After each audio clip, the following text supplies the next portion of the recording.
Just about everything we do in life is either an act of love or a cry for love.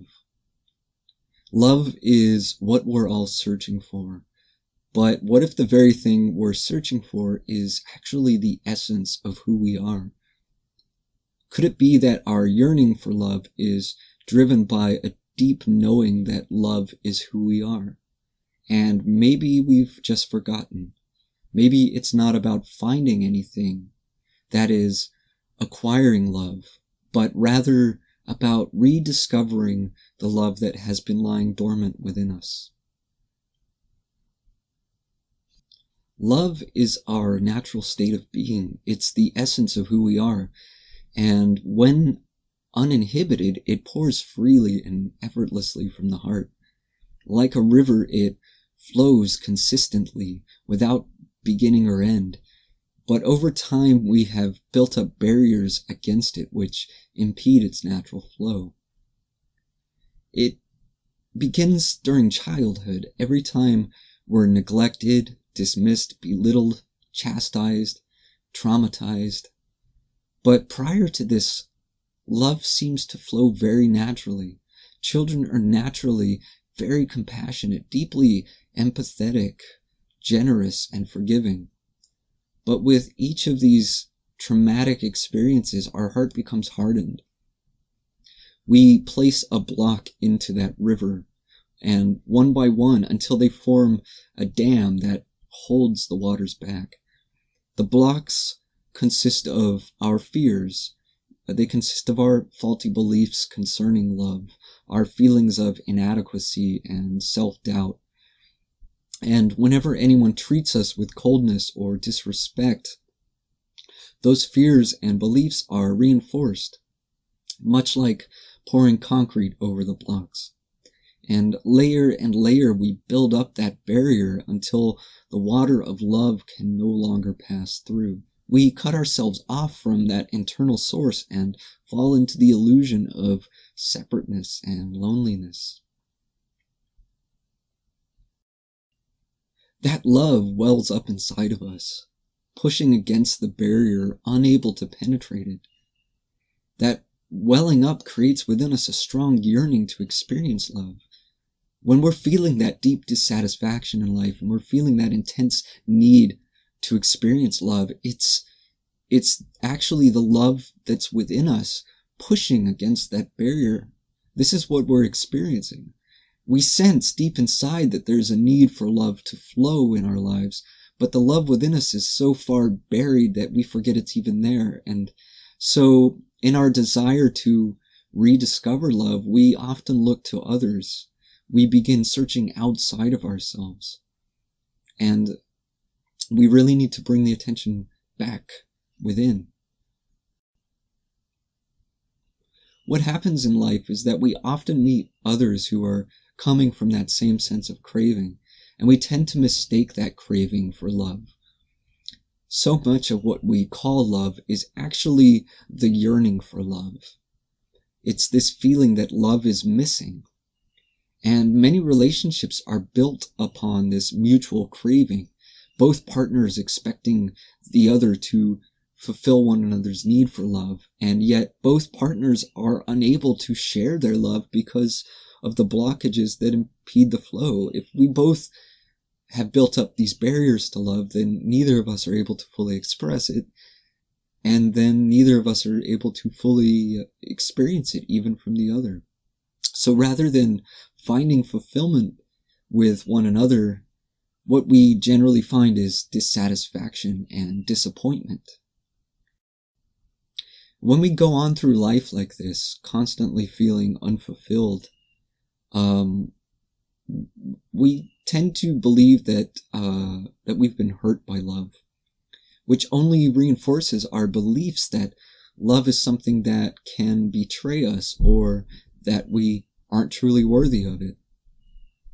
But even when we meet someone who genuinely loves us, their love can't penetrate into our heart because of the barriers that we've built around it. And if we fear that we'll be hurt by love, then we reject it. And this is just another barrier that we've built. If we believe that we're not worthy of love, then we reject it. But regardless of what the barrier consists of, the fact remains that our hearts remain closed. No love is able to flow out, and no love is able to enter either. With this wall around the heart, we can never deeply connect with another person. So our relationships often remain very shallow and unfulfilling.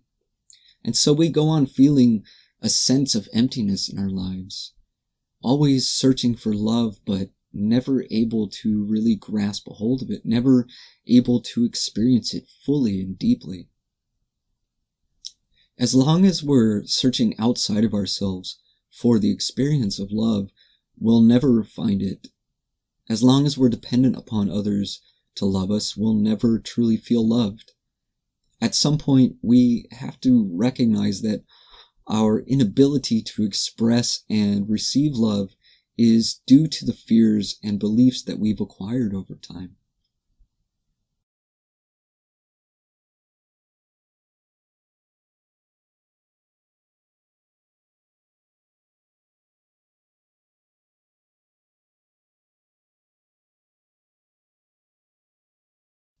So this is where the process really begins. It's time to start tearing down the walls.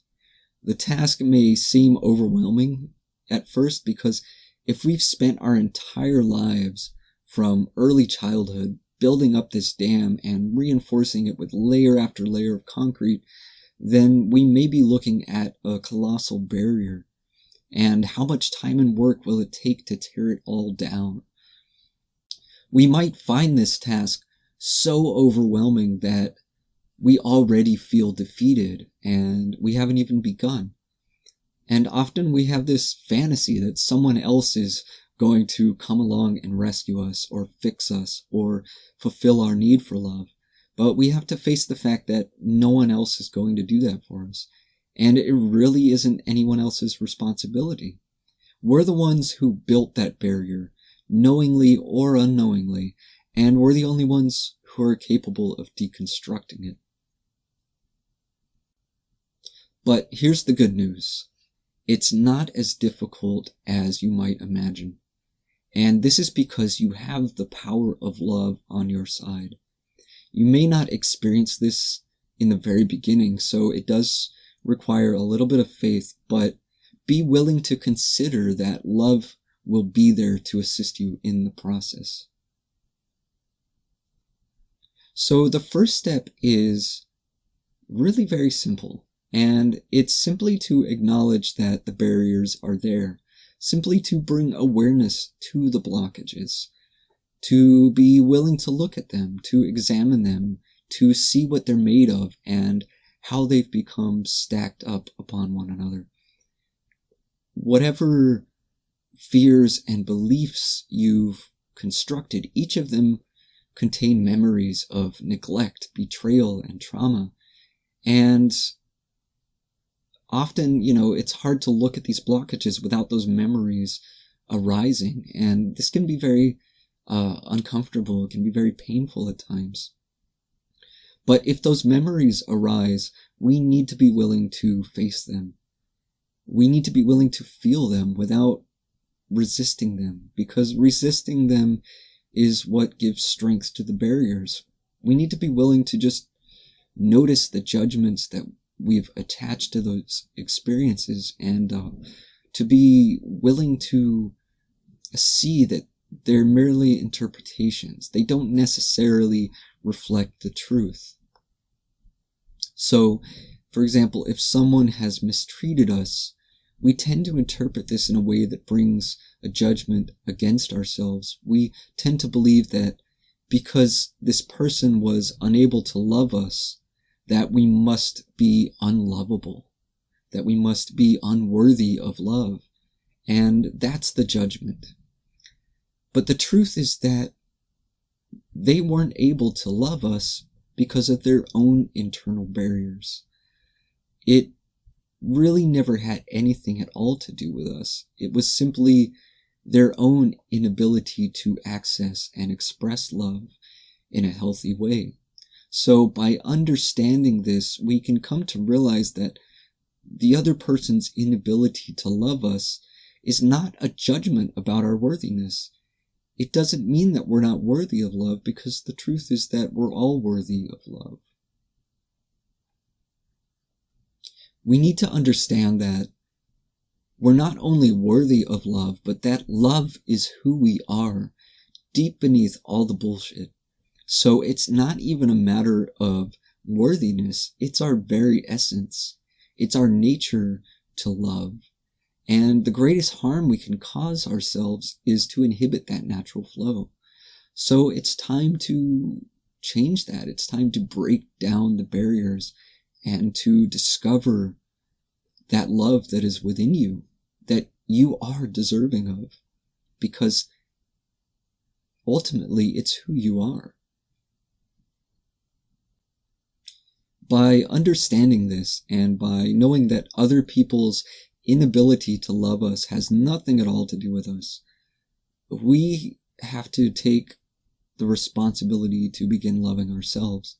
And all this means is that we accept ourselves as we are, with all of our flaws and imperfections, without condemnation, but with compassion and forgiveness. And once we begin examining the blockages within ourselves, we can begin removing them simply by seeing the truth behind the blockages. The blockages begin to weaken and break apart almost on their own. The cracks begin to form all throughout the dam, and the water of love begins to find a way through. Now, this is where the force of love begins to really assist you in the removal of these barriers. If you can weaken just one place in the wall, small enough for love to come through, even just a drop, and if you can simply allow it to come through without reinforcing those cracks, that love will begin to dissolve the blockages. We hear about dams breaking all the time. They seem like very impressive structures holding back so much water, but that water is constantly creating pressure on the structure. So when a dam becomes weakened and cracks begin to form, the pressure of the water will break it apart. If the flow of water can find even one small crack, it will wear away at it, causing it to grow larger and larger. And as more and more water is able to break through, the dam becomes weaker and eventually begins to crumble under the pressure.